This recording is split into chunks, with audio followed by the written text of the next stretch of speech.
Where we go this time?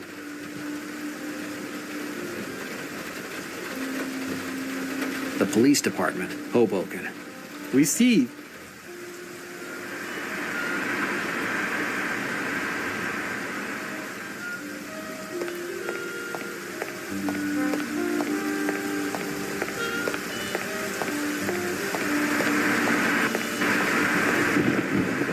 The words "no access" are written over the door. I think this is the worst place to try out the crime of trespassing on private property. Police cars. A bench. A police department is the classic place where a person sits down to admire the beauty of the city. Crooks getting in, officers swearing. It must be pretty picturesque.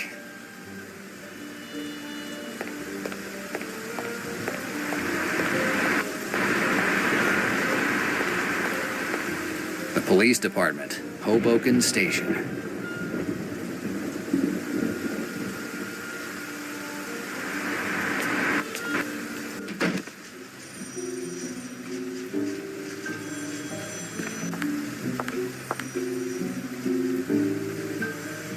Tell me why I should go around with a fire extinguisher in my coat.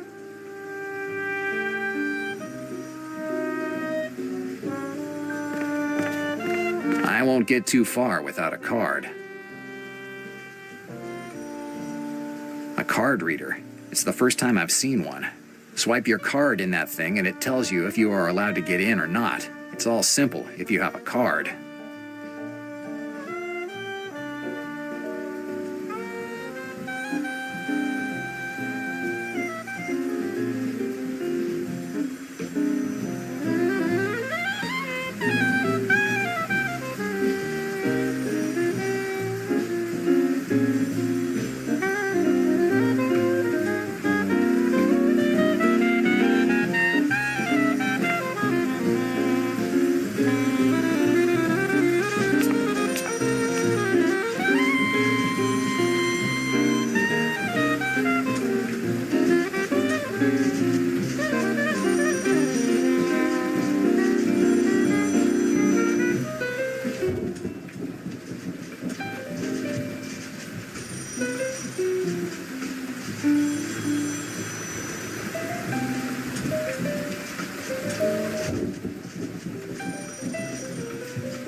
Where you want to go this time? Essex Street, Lower East Side. Whatever you want.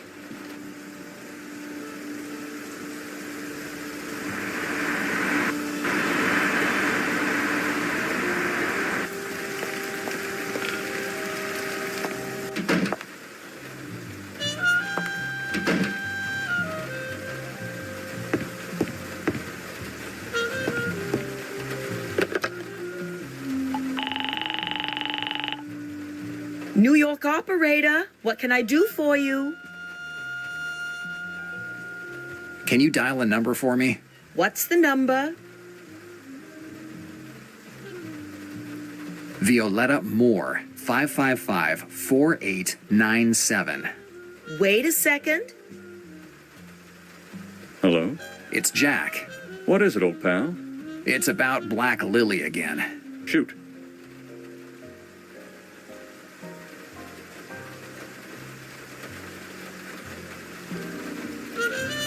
Thanks for the information, Moore. No problem, pal. If you need anything, call day or night.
Where you want go this time? The police department, Hoboken. Receive.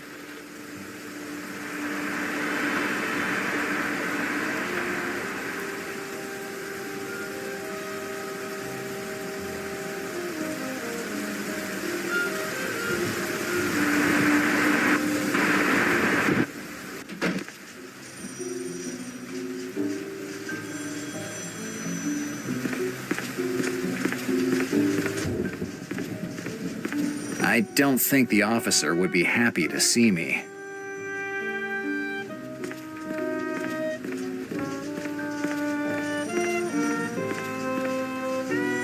Hi, officer. How can I help you?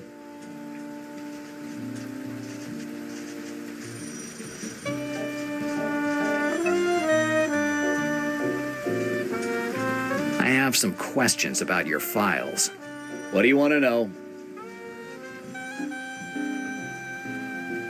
What's that device next to the door?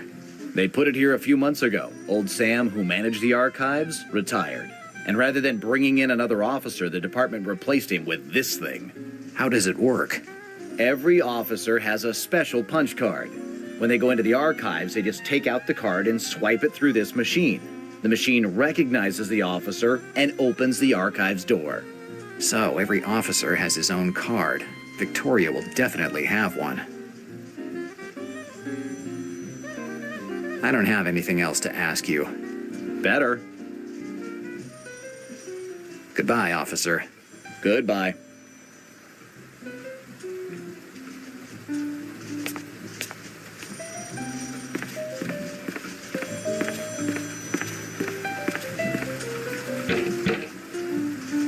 It looks like Victoria isn't there.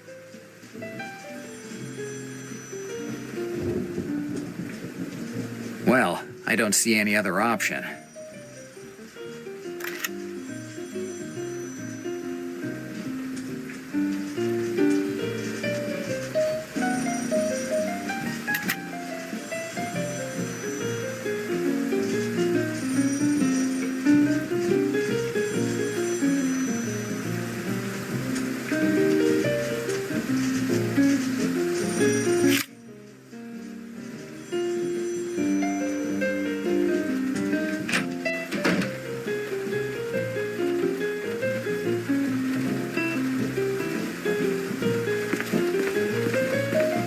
No, I didn't come to stick my nose in Victoria's business.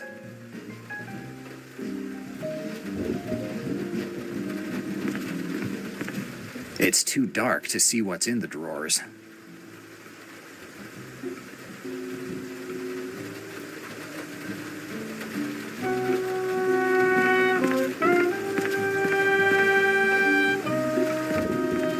I already don't think that Victoria will appreciate that I have broken the lock on her office, let alone if I tell her that I stuck my nose in her things.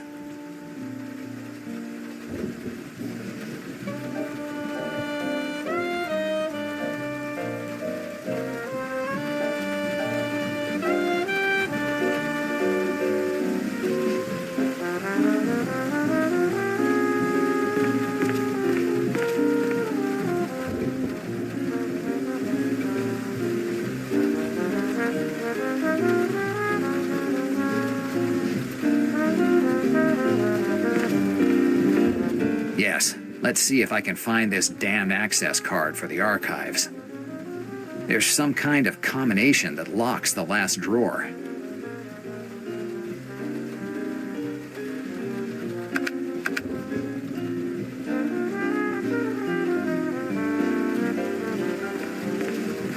It doesn't make any sense.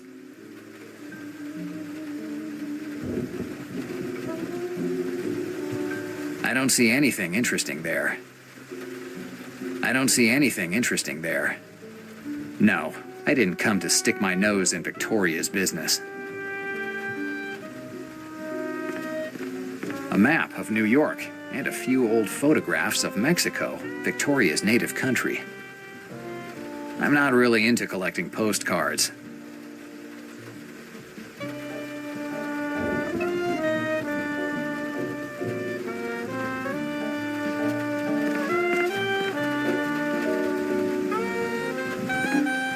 don't see anything interesting.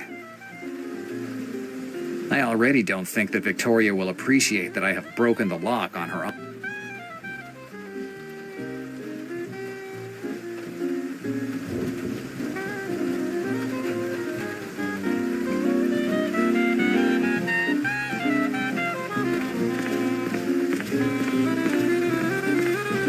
Yes, let's see if I can find this damned access card for the archives.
I don't see anything interesting.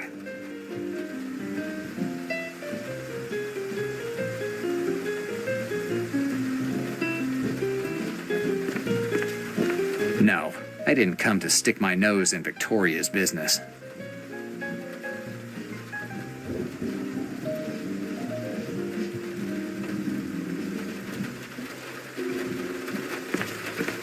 I have the same armchair in my office.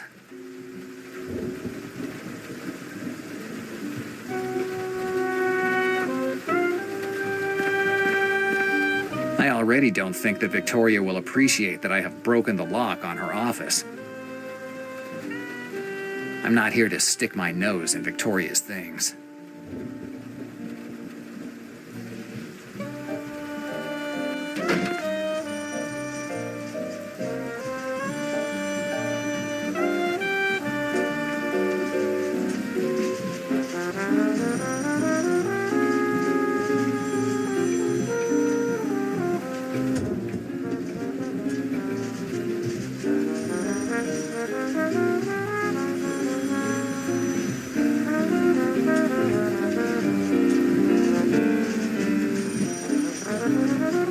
It's Victoria's office.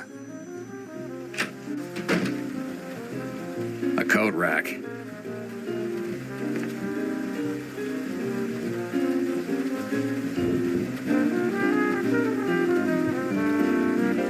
No, it doesn't make any sense.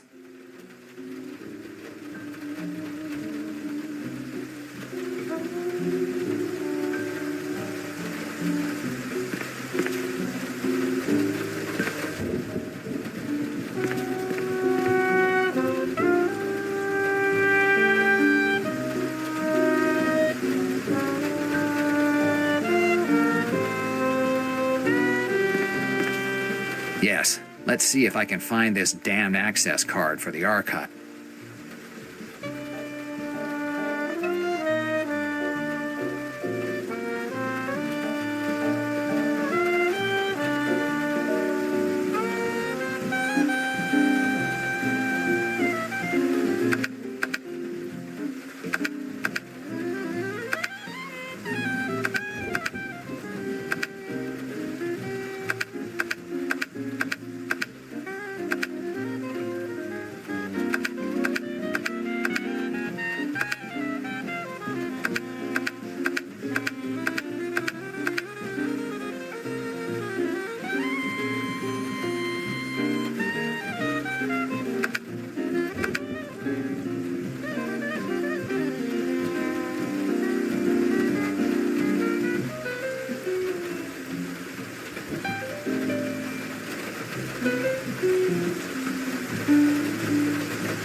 my cigarettes, and my lucky lighter.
My investigator's license. $20, a damn questionnaire, and...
A map of New York, and a few old photographs of Mexico, Victoria's native country. No, it doesn't make any sense. A map of New York. A map of New York, and a...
The combination was the Mexican flag, Victoria and her sentimentality.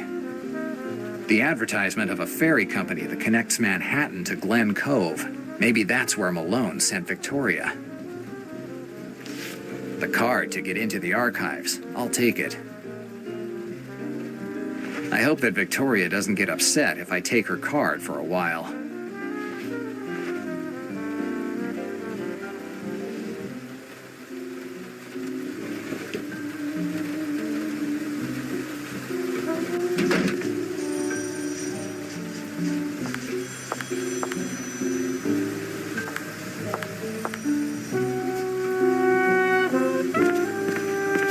As they say, open sesame.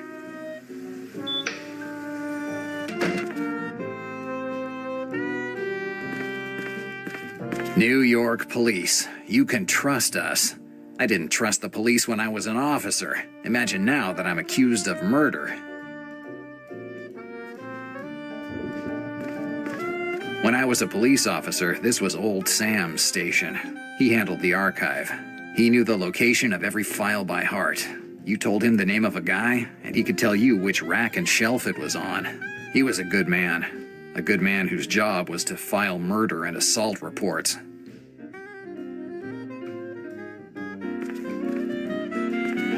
When I was a police officer, this was Old Sam's station. He knew the location of every file by heart. He was a good man.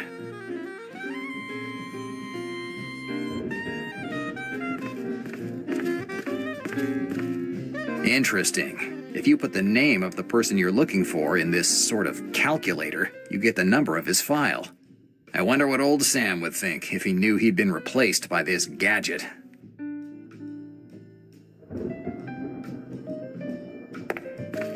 All the files on the people arrested by various New York departments are here. Everyone has a 7-digit number. Without it, it's impossible to find the information you're looking for.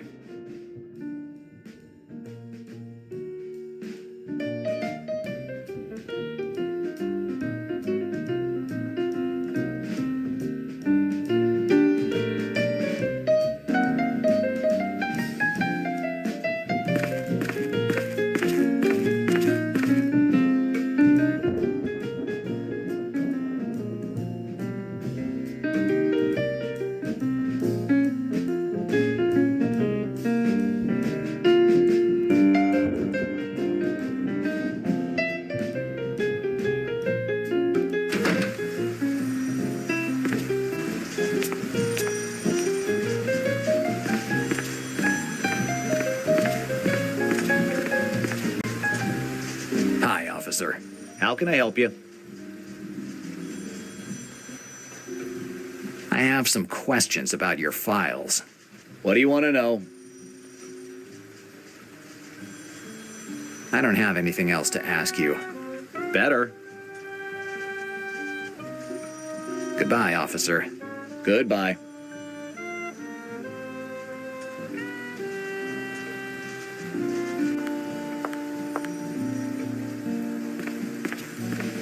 There aren't any knobs or locks.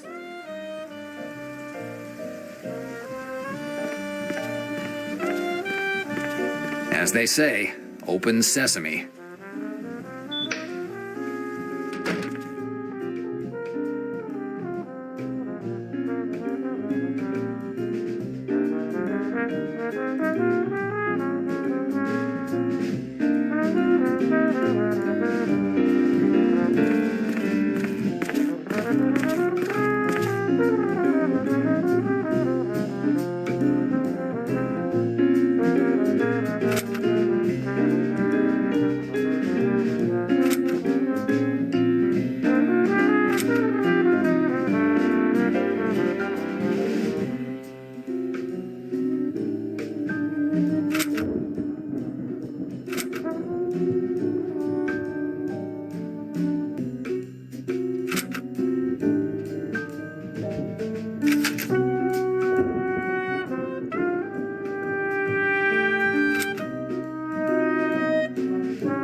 Samuel Cutter's file is 6120057. I should remember it.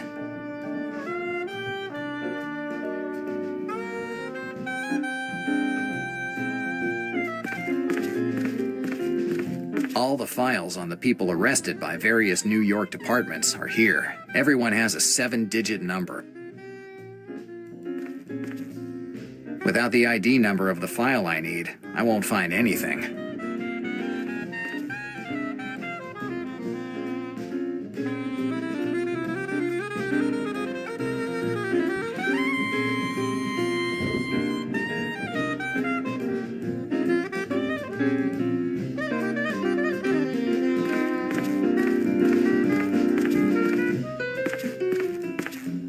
Folder 6120057. Samuel Cutter. Here you are, Samuel Cutter. Samuel Cutter, attorney, jailed on May 7th, 1933 for the murder of 4 police officers.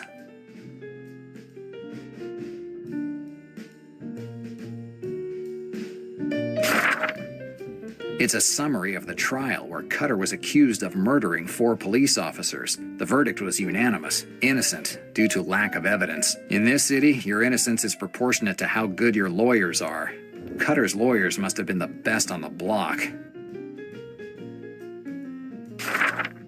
Here's the report on Cutter's incarceration. It looks like it's the work of that snake, Malone. Like Moore said, after his arrest, many others from Black Lily were arrested too, definitively dismantling the organization. The boss and his crew were arrested, and then there was peace. Not even the movies have such happy endings. Patrick Olson's name is among those of the people who were arrested. That's the same name Victoria mentioned when she was talking about the case in which Sean's name came up.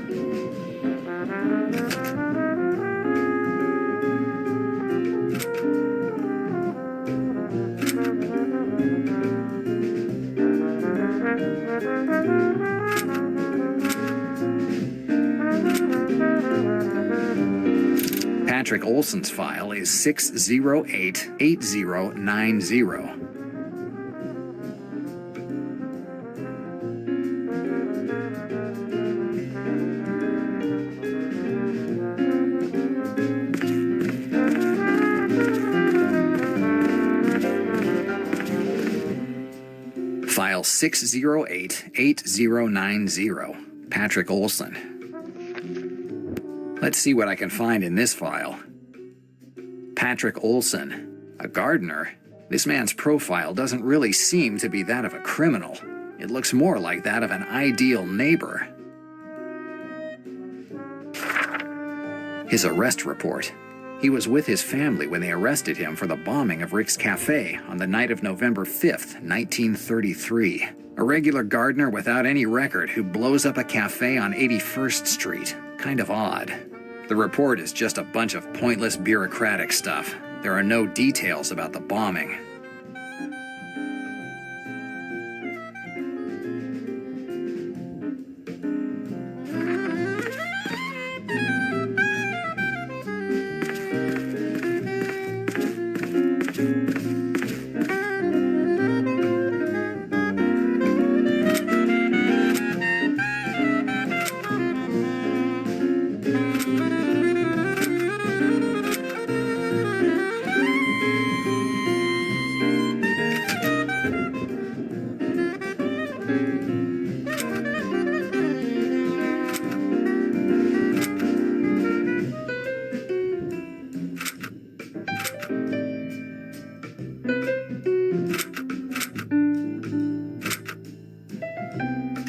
No file with this name.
no file with this name.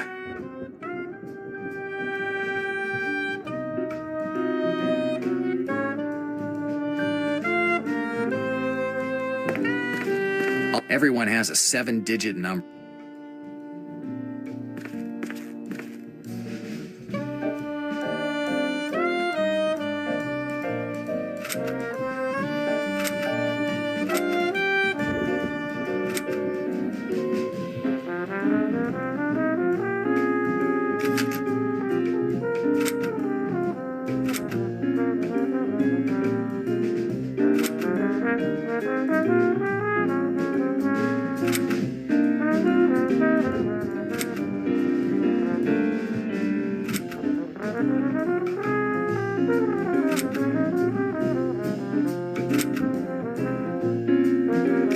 There isn't a file on Sean. It probably wasn't filed yet.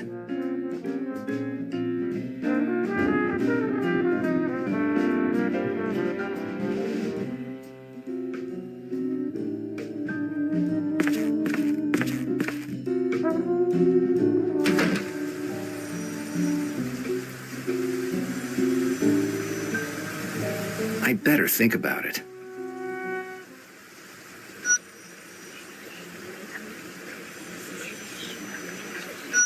It doesn't make any sense. It doesn't make any sense. It doesn't make any sense.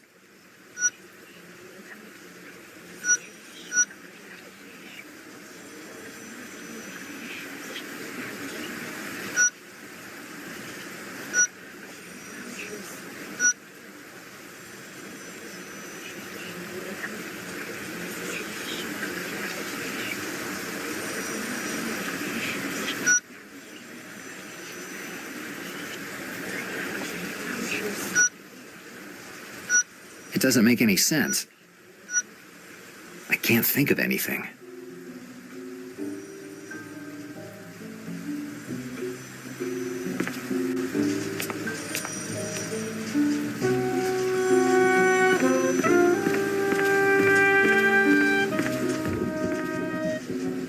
Hi, officer. How can I help you? Goodbye, officer. Goodbye.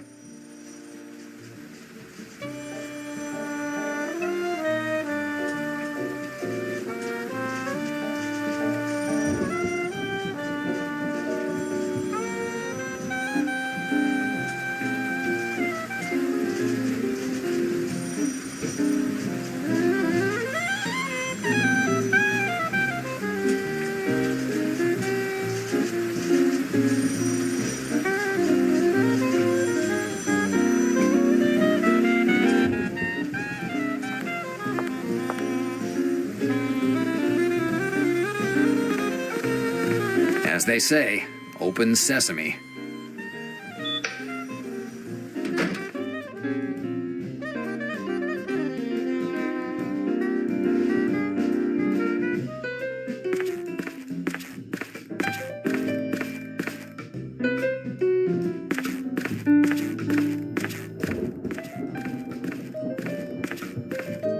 Folder 6120057. Samuel Cutter.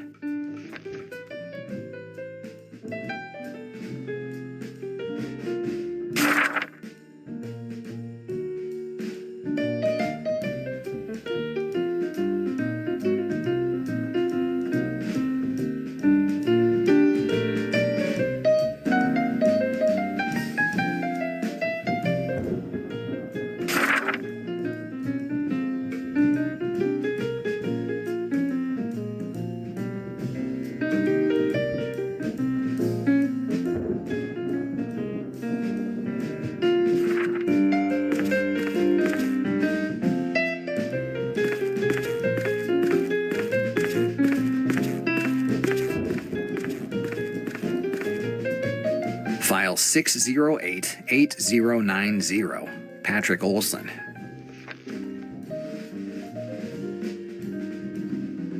Patrick Olson, a gardener. This man's profile doesn't really seem to be that of a criminal. It looks more like that of an ideal neighbor.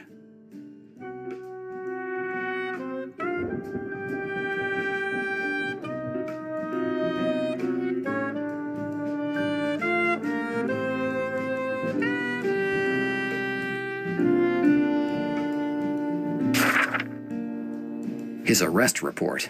He was with his family when they arrested him for the bombing of Rick's Cafe on the night of November 5th, 1933. A regular gardener without any record who blows up a cafe on 81st Street. Kind of odd.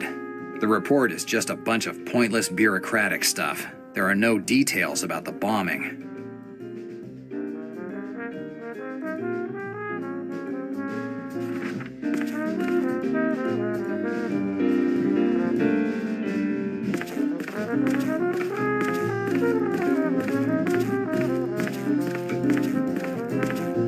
Folder 6120057. Samuel Cutter. Samuel Cutter. Attorney, jailed on May 7th, 1933 for the murder of 4 police officers.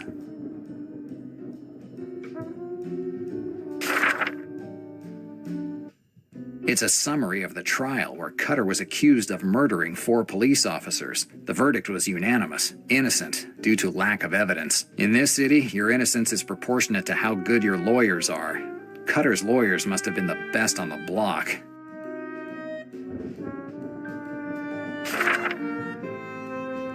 This report says that after the lucky incarceration of Samuel Cutter, various members of Black Lily were arrested, and Patrick Olson was among them.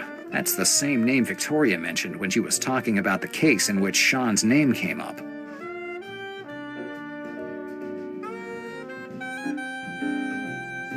This report says that after the lucky incarceration of Samuel Cutter, various members of Black Lily were arrested, and Patrick Olson was among them. That's the same name Victoria mentioned when she was talking about the case in which Sean's name came up.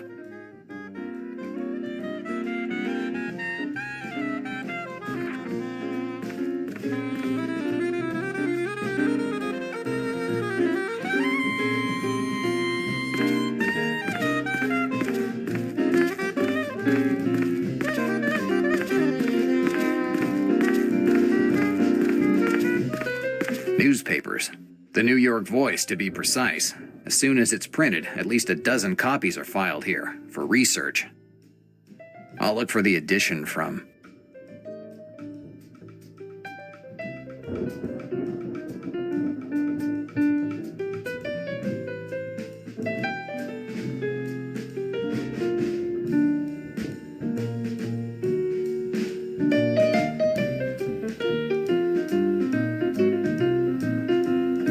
No, this date doesn't tell me anything.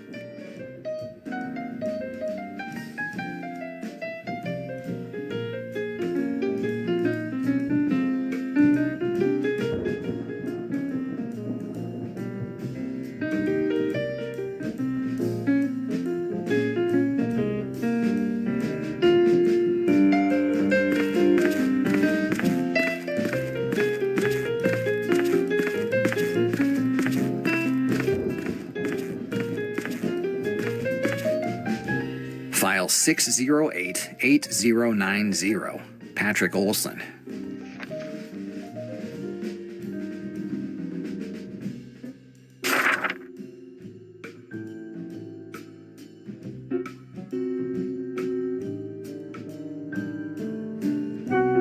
His arrest report.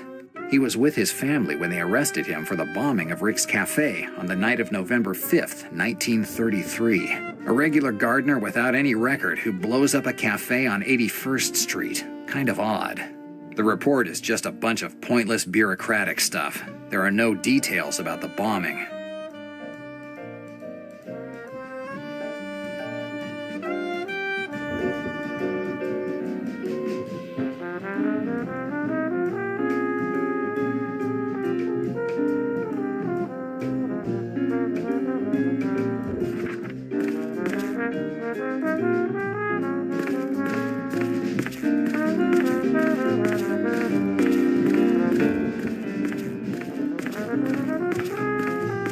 I'll look for the edition from...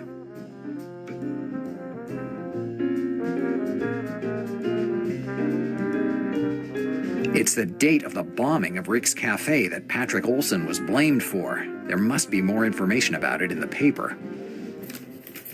Here's the article about the bombing.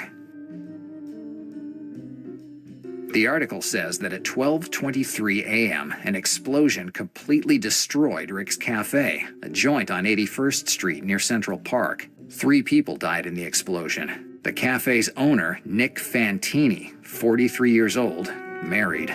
A woman walking by the joint, Eleanor Guter, 37 years old, teacher. And August Zindler, 58 years old, esteemed archaeology professor at the Civic Museum in New York. Zindler. Professor Zindler. Dannazione. It's the same name that was in my dream. So far, these visions have always been correct. Maybe I should visit the Civic Museum in New York.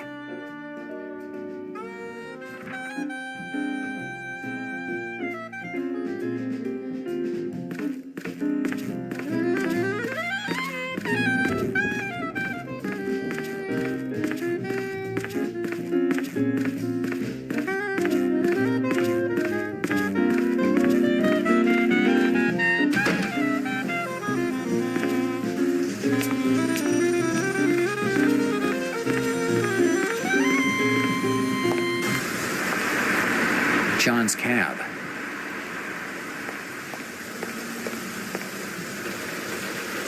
Let me guess. We have to go somewhere. The Civic Museum, Central Park. We see. Civic Museum of New York.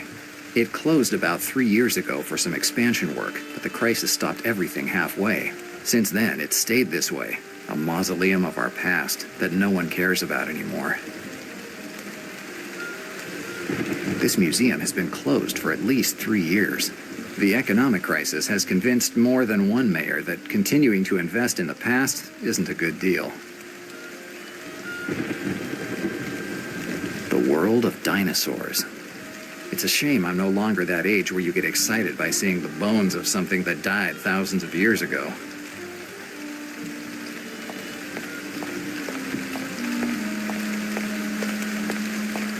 The museum's opening hours. Obviously, they don't offer any night visits.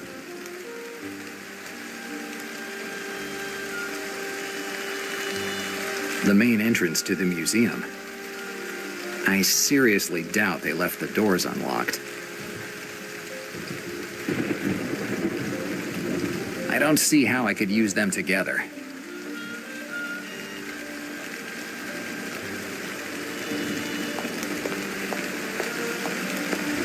Years back, these tanks had water in them. Now they look more like a dump for construction materials.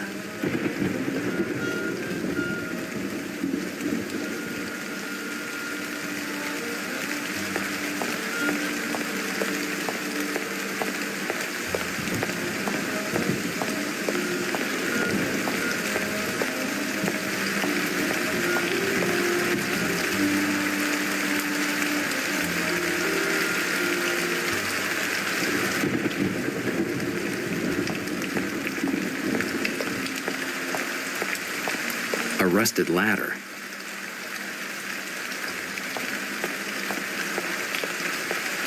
There's my reward for having traveled halfway across Manhattan to get here. The door is open, and it certainly wasn't the caretaker who left it like that. The lock was shot in. Whoever it was had to be very interested in something that's inside the museum, or what was inside the museum. I don't think anyone will be too upset if I take a little nighttime tour of the museum.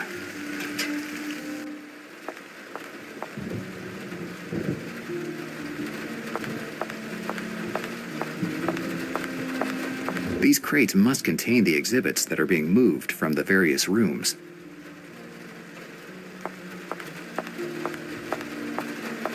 A map of ancient Persia. The newspaper article that I found at the police department was about the professor's studies on Persia.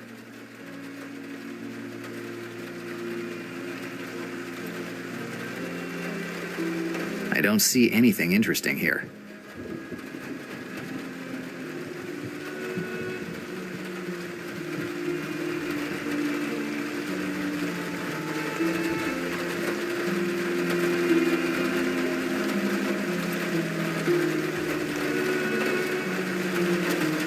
I don't see anything interesting here. Professor August Zindler. So the professor was the curator of the Islamic area. And from what I read, that's where his office was. Better take a look, even though I have no idea where this Islamic area might be.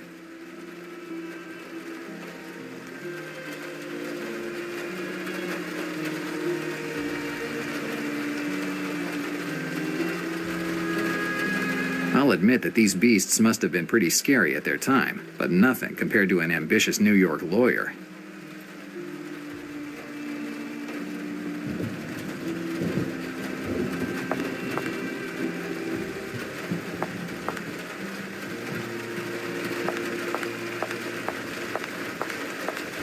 The showcase is empty. All the exhibits must have been moved somewhere else.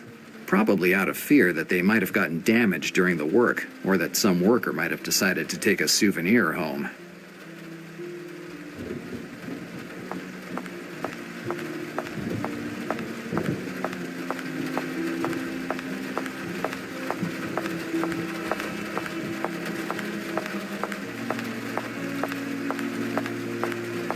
I can't go through the entire museum looking for the Islamic area. I'd definitely get lost.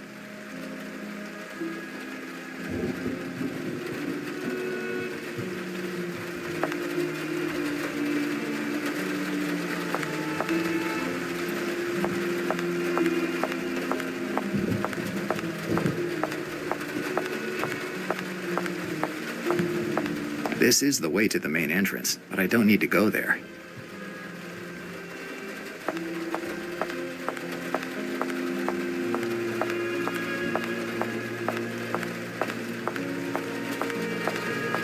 Maps of pre-Columbian America, enormous forests, and huge prairies inhabited by tribes of redskins. Then the conquistadors arrived with alcohol, guns, and diseases, and exterminated whatever they couldn't buy.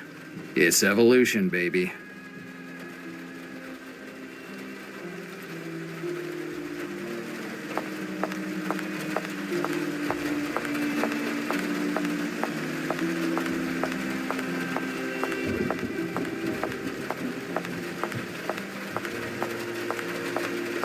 The display cases were all emptied.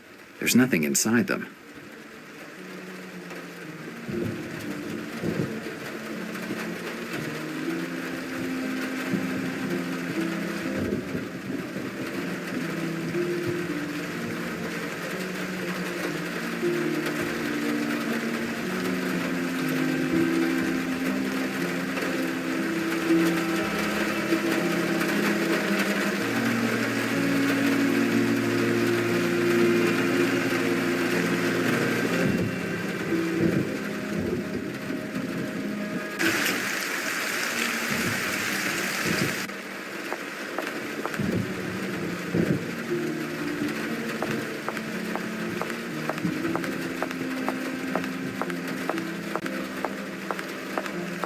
The display cases were all emptied.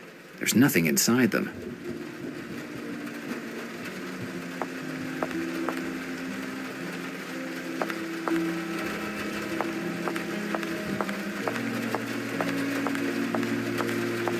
I could use this floor plan to figure out where the Islamic area is. That's where Professor Zindler had his office. But the room names have been replaced with numbers on these floor plans, and I won't get far unless I find out the number for the professor's area of expertise. Unless I figure out the number for the Islamic area, they won't be very helpful.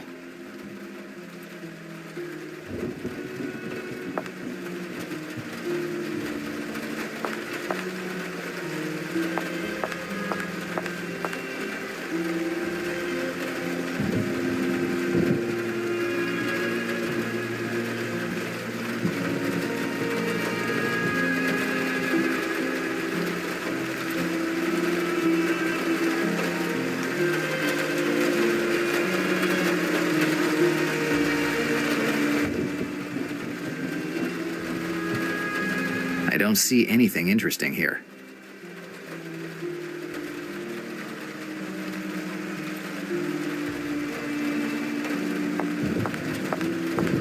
These crates must contain the exhibits that are being moved from the various rooms.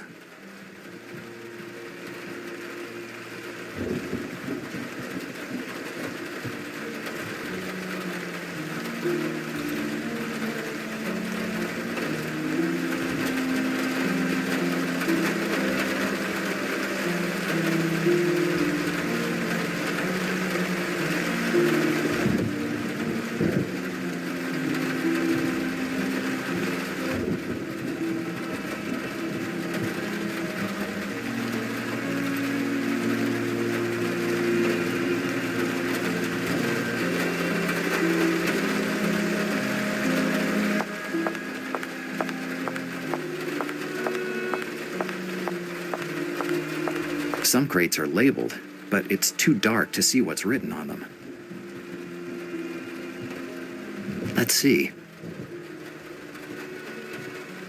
The label says the find in this case comes from Samarra, Iraq. It was displayed in room 13 before it was moved here. Iraq should be in Professor Zindler's area of expertise. I should check on the Islamic map.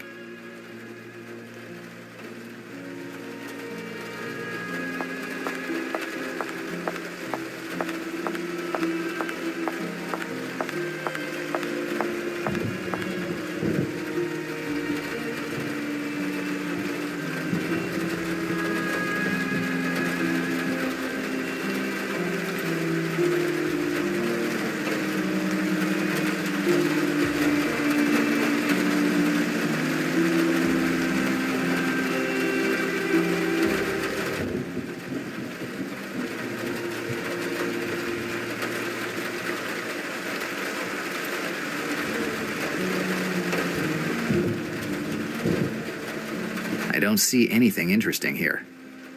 I don't see anything interesting here. I don't see anything interesting here.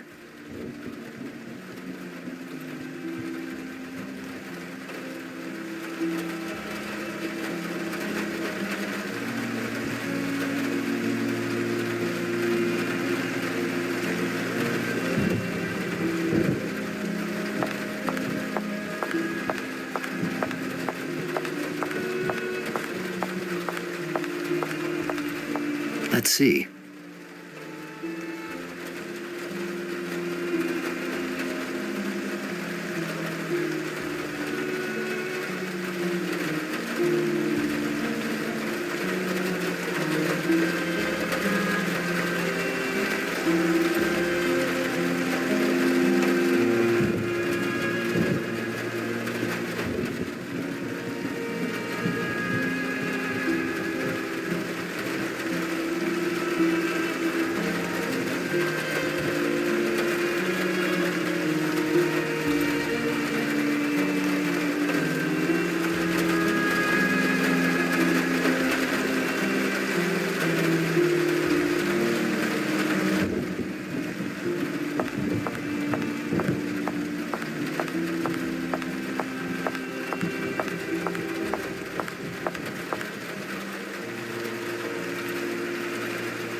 Samarra. That's the same name I read on one of the crates in the atrium, so its contents must be displayed in the Islamic area. It was from room 13. Room 13 must be the old Islamic area, and that's where the professor's office must be. Now I have to find the directions to room 13. Wandering around the museum would not be a good idea.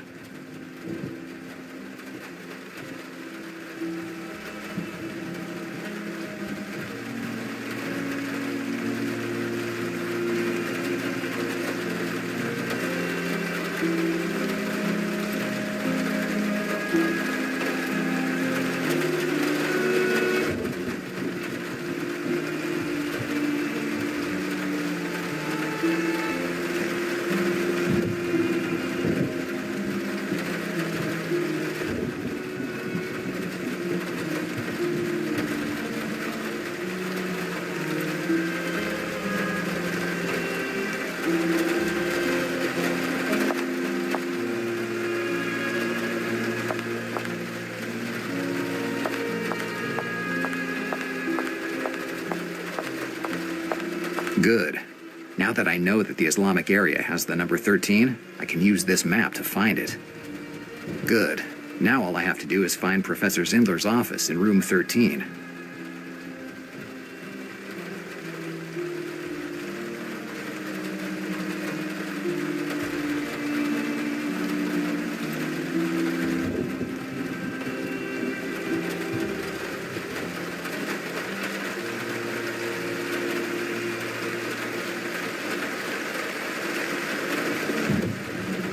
Good.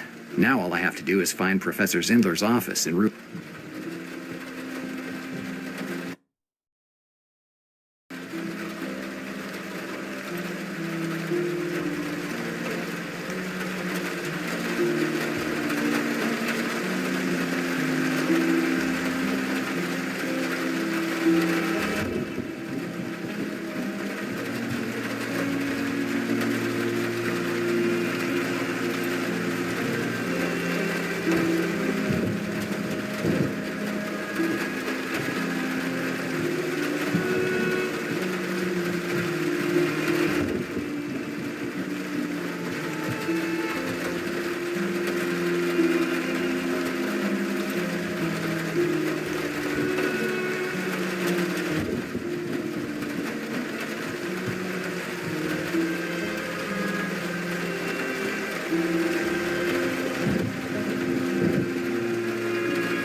wasn't easy, but eventually I made it to my destination.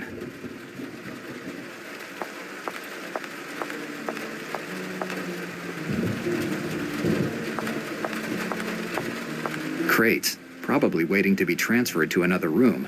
A long wait considering they've been here for years. This museum's architect must have gone wild when he designed this room. It's the first time I've seen a water tank in a museum.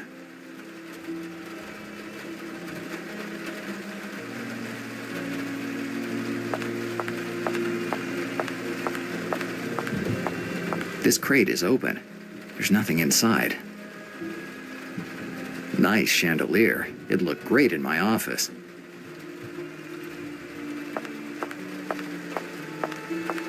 Representations of cuneiform writing on Sumerian tablets. That's what the label says.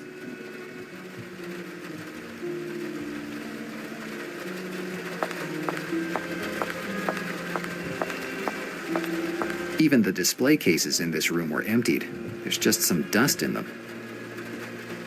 Graphic reproduction of a ziggurat, a Templar construction from Mesopotamia. At least that's what the label says. Even the display cases in this room were emptied.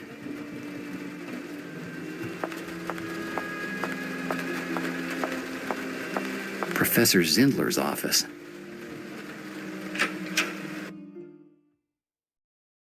Lots of books, old photographs, and some museum pieces.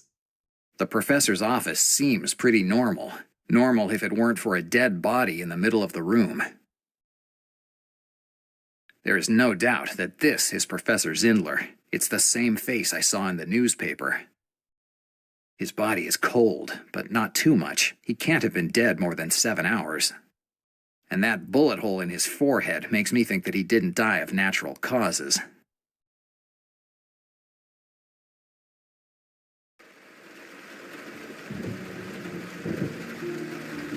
These are photographs of archaeological digs. The professor is in both, next to some fat guy with a jovial face. One's dated August 3rd, 1925. The other, November 8th, 1928. There is no doubt that this is Professor Zindler. It's the same face I saw in the newspaper. The newspaper said that he had died during the bombing of Ricky's Cafe, so either the professor is back from the dead, or the bombing was just a setup. I think I believe in the second option, even though the first one is definitely very fascinating. Better not touch it. I'm already being investigated for Sean's death. Leaving my fingerprints on a second dead body wouldn't be a great idea. There are all kinds of books. Most are about ancient Persia and Middle Eastern civilizations. It's an archaeology degree given to Professor August Zindler.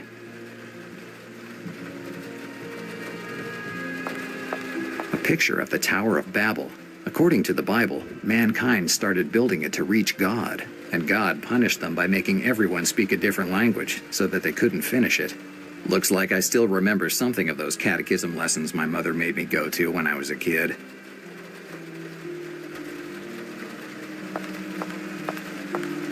A map of ancient Mesopotamia.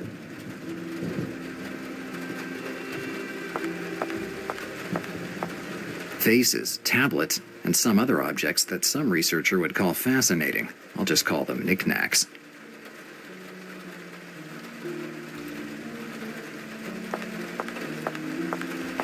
Only other books and photographs of archaeological digs. There's a dictaphone on the table. It looks like it was used recently.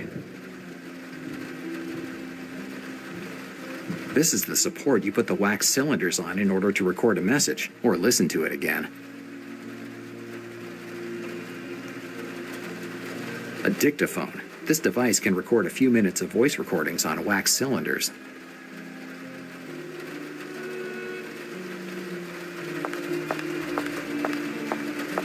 These must be theology textbooks, given the number of times that the words God and divine recur in them.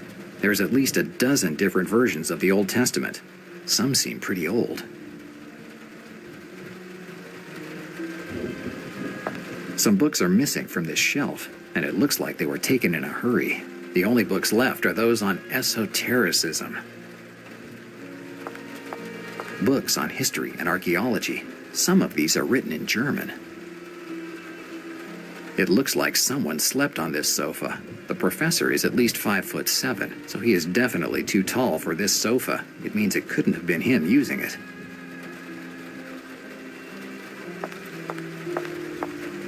On the desk, there are some drawings of spirals. They don't seem to have been done by an adult.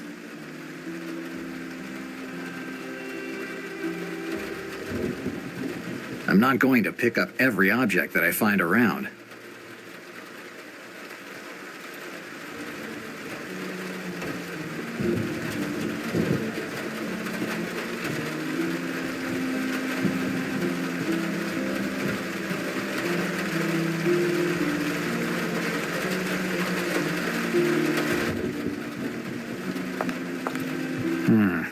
There's something on the ground. It's a wax cylinder for a dictaphone. It looks like there's a recording on it. If I could get the pieces in the right order, I could listen to it.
I better use this piece to help me position the others.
Perfect. It looks like all the pieces fit together. Now I just need to find a way to make them stick together.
I'd better think about it.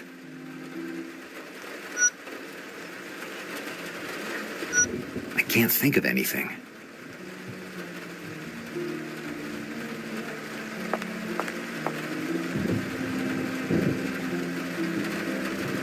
It's the dictaphone's on-off button.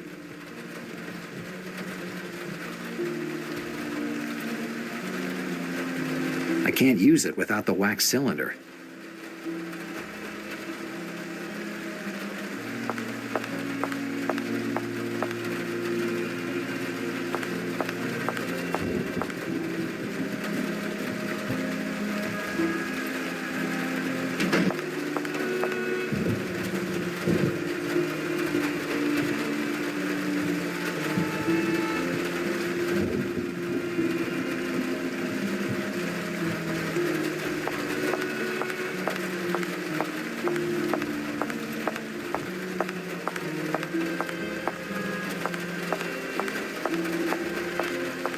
The stairway to go upstairs, but I can't use it. There's scaffolding in the way.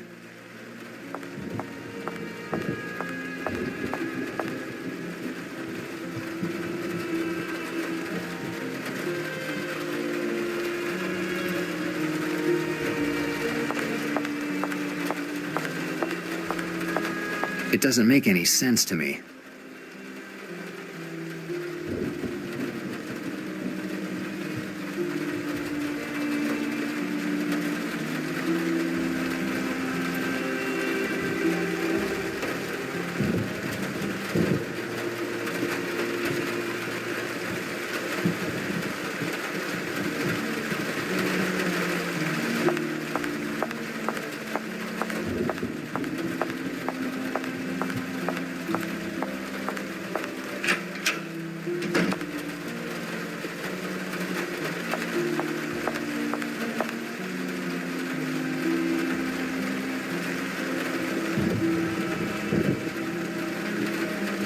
Yes, if I melt the wax on the edges, the various pieces should stick together without any problem.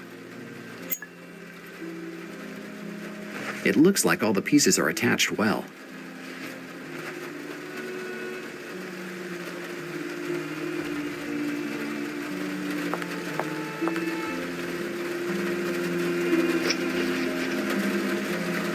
It should be okay this way. Now I only have to turn it on. And now let's see what's on the cylinder. The cylinder is running, and the voice of a woman with a French accent comes from the dictaphone's small speaker. She introduces herself as Michelle Nicholas from the Congregation of Five. The message was recorded for the professor and explains the details of a plan to get him and the girl out of the museum. According to the plan, a man sent from the congregation will come to pick up the professor and bring him and the girl to a safe house. The recording ends with the woman thanking the professor for having taken the girl away from a city with an incomprehensible name. A French woman, a congregation with a pretentious name, and a professor that kidnaps girls. A lot of information for my already confused head. So it was the professor who brought the girl here. This explains many things. Sean was probably one of the men who was supposed to get the professor and the girl, according to Michelle Nicholas's plan. But something must have gone wrong, and Zindler is the one who paid the price for it. I remember an organization called the Congregation of Five being mentioned in the incision. I'd better do some research on Michelle Nicholas. Maybe the police archives could be helpful this time as well.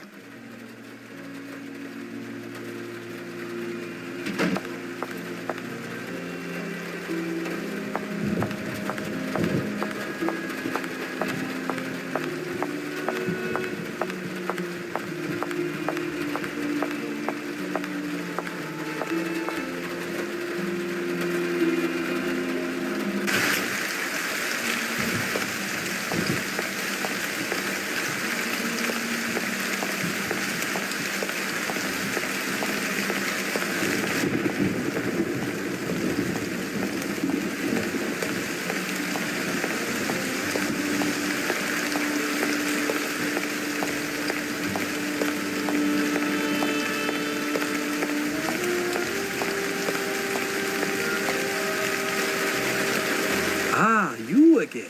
Where we go this time?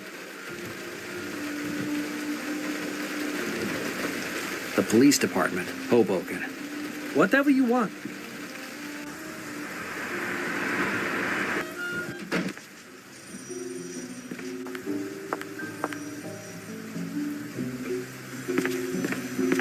As they say, open sesame.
It looks like there's a file on Michelle Nicholas, too. 607-0121.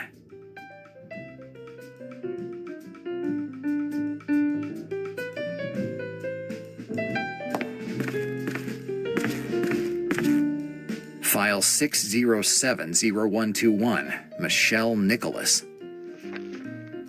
Here's Michelle Nicholas's file. Nicholas's profile.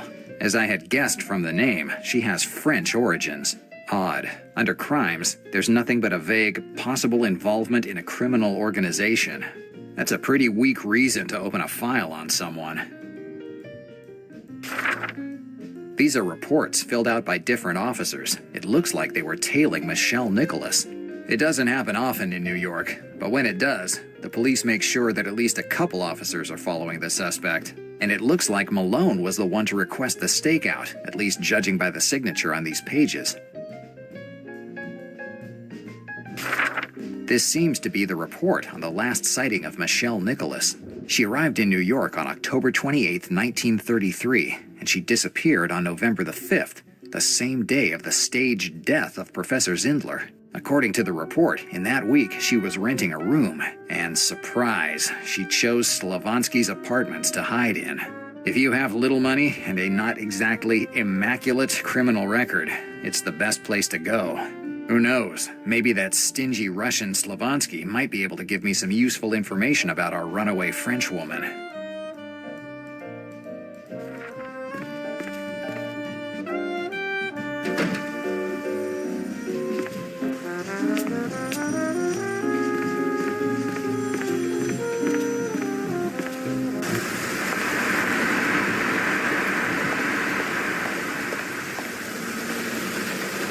Let me guess. We have to go somewhere.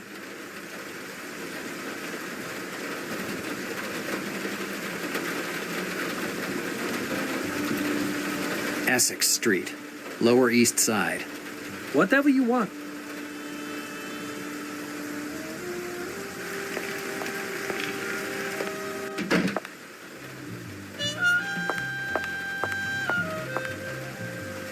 What can I do for you, Del Nero? Have you ever heard of Michelle Nicholas? Michelle Nicholas. Ah, that name doesn't mean anything to me. A French woman. She stayed in your apartments last November. There is a lot of turnover here, Del Nero. I can't remember everyone who passes through. I've lived here for more than 2 years, Slavansky. There's no way a French woman would have passed through this hovel of losers without attracting some attention. I'm not interested in that. I'm just interested in rent money. Why are you looking for Michelle Nicholas? I'm looking for a wife. I opened the phone book and found her name. Your sarcasm will get you into trouble sooner or later, Del Nero. Now tell me something I don't know. Michelle Nicholas. I know she stayed here, so stop lying to me. Okay. She stayed here for about 1 month. I only saw her when she moved in and out. She paid her rent in advance, and I never had to see or talk to her. She had apartment on top floor, number 607. Happy now? Do you know what she did for a living, or why she rented the apartment from you? I'm not kind of guy who butts around in private lives of people. That's your job, detective. I'd like to see apartment 607. Sorry, Del Nero, but apartment 607 isn't available right now. Why?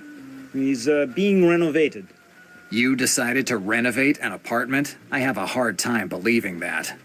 I don't care if you believe or not. You're not going to see apartment. Slavansky won't let me in that room. I know that. I'll have to find another way to get in there. Goodbye, Slavansky. Goodbye, Del Nero.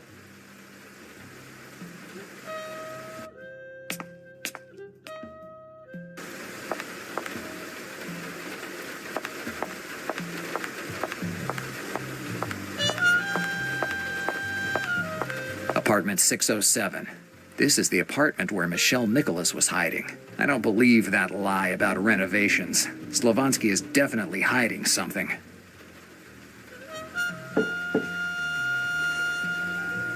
No one's answering. There's no sound coming from inside. There's no one there. Getting in there is the only way I can find out something.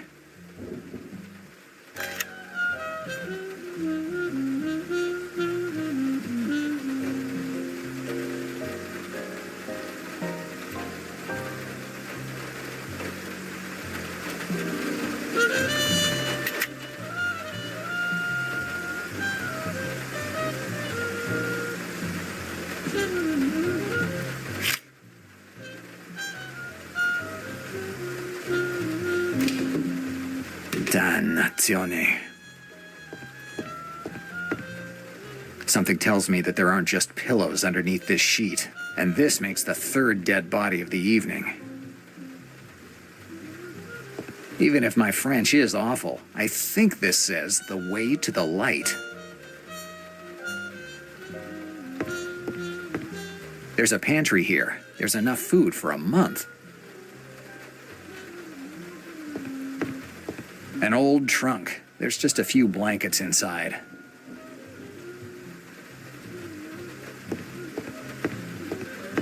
There isn't anything on the desk, except for a few blank pieces of paper. I don't see anything interesting.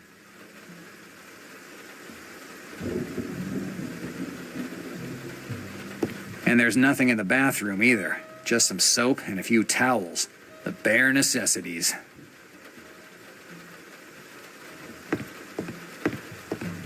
Inside the closet, there's just a crutch and a few rags. Nothing else.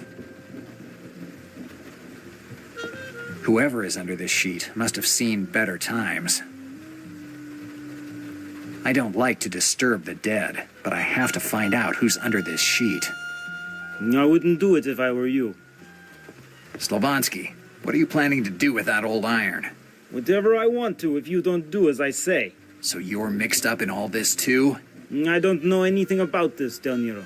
I just have orders to follow. From who? Black Lily? You're in no position to ask questions, Del Nero. You're more in position to answer them. I'm not in the habit of answering men who point a gun at me. You'll make exception this time. Tell me, Del Nero, who are you working for? You know perfectly well that I don't work for anyone. I know you're a private detective, but that might just be cover. If I had another job, I'd get a better place than this one, where the owners don't point guns at their renters. You might be doing this just for your ideals, Del Nero. I'm not a guy who goes in for ideals. They get you killed too easily. So why are you looking for Michelle? Michelle. You called her by her name. I guess you know her well. I'm the one asking questions, Del Nero. Why are you looking for Michelle? I found her name on a recording from an archaeologist or someone like that. Are you talking about Professor Zindler? Looks like you know a lot, Slavonsky. Where's Professor now? At the Central Park Museum, with a hole in his forehead. I see. Looks like a lot of people are looking for you lately, Del Nero. The only reason to look for someone is because he has something other people don't have. If you're talking about my sense of humor, you might be right. Knock it off, Del Nero.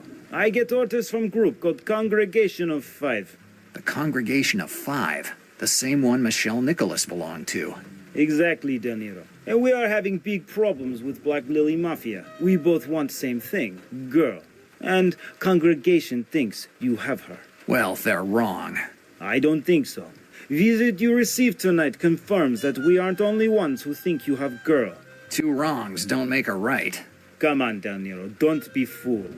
Do you have girl? I'm not saying anything until I meet with Michelle Nicholas face to face. It'd be pretty hard for you to talk to her.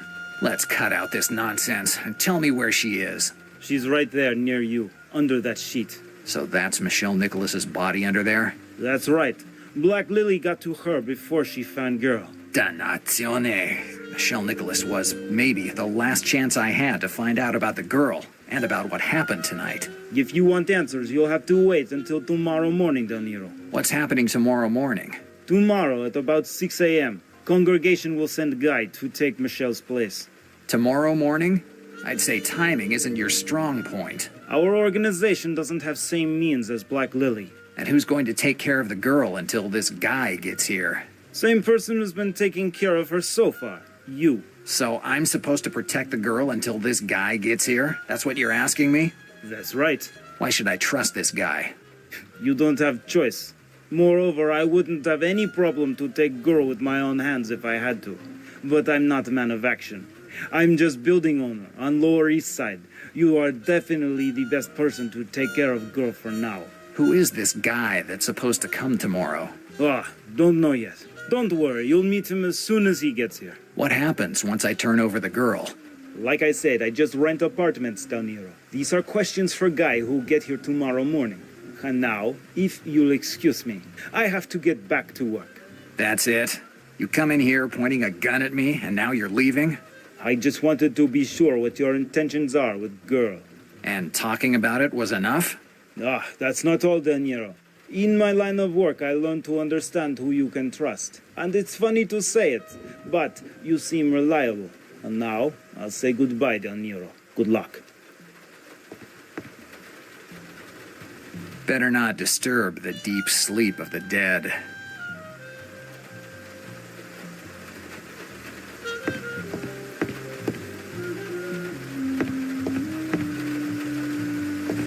I'm not the kind of guy who'd steal food.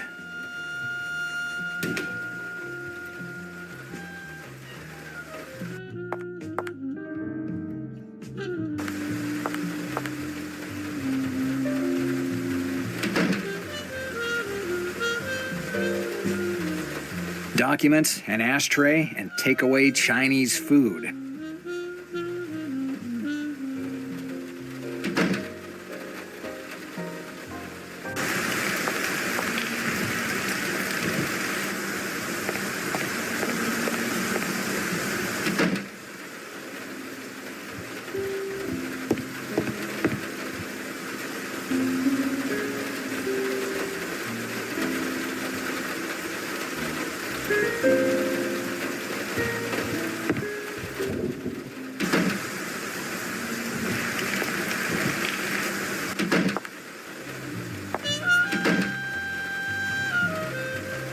Nothing useful in there.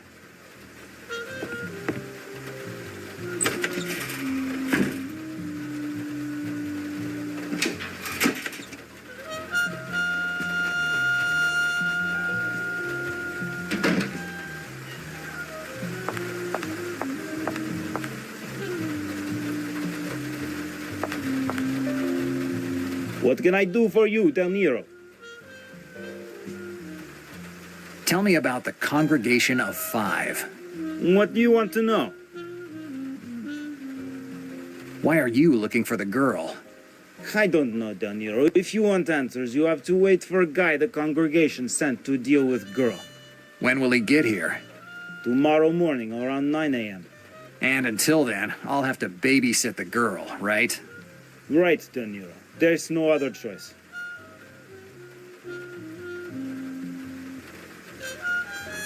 What's the relationship between the congregation and Sean McClane? McLean must be your friend they found dead tonight, right? Yes, even if friend isn't the right word. Anyway, I only know members who stayed in my building. I never heard of your friend. How did you get in? I was never part of organization. My old man was member. We moved to America for his job. He deciphered codes for them. So what's your role? When my old man was too old to work, he decided to buy this building. Congregation helped him. The only provision is that if they need it, it has to be safe house for their members. And this safe house is apartment 607. Exactly, Del Nero. That's why that room is always closed.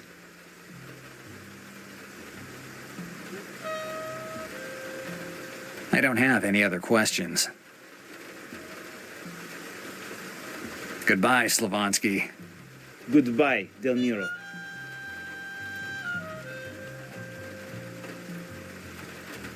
I better think about it.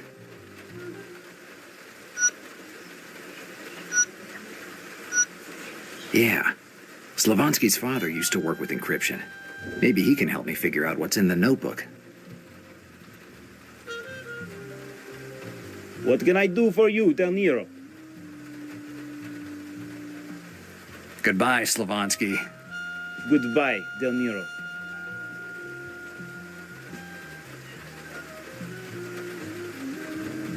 Your old man deciphered codes, right? Da. Can you decipher this notebook? Del Nero, deciphering skill isn't something you inherit. I never had my old man's passion for codes, and I never mixed up with his job. So you don't have any idea about how I could read what's written in this notebook?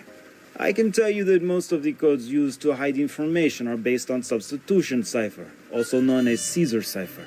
In fact, the emperor of ancient Rome used to code his messages using a cipher based on the shifting of each letter by one or more positions. If you assume that you shift each letter by one, then A would become B, the B would become C, and so on. If you find out what exact number is shift, you get information that you look for.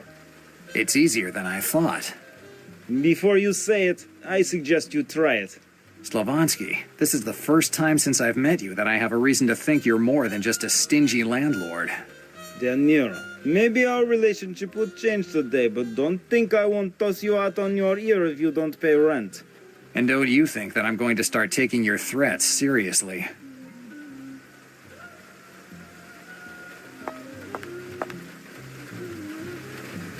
I'll try to use the method that Slavonsky suggested me.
nothing.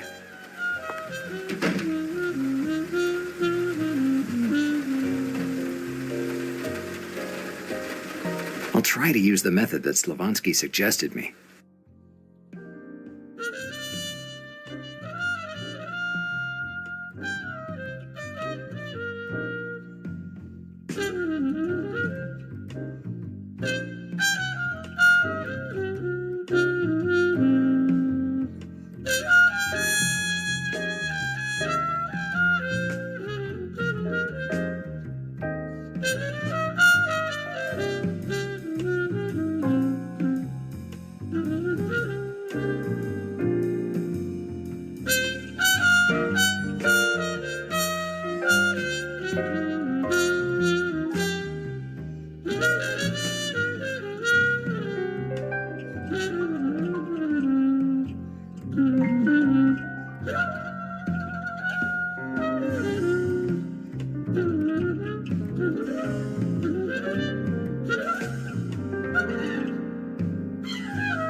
Nothing.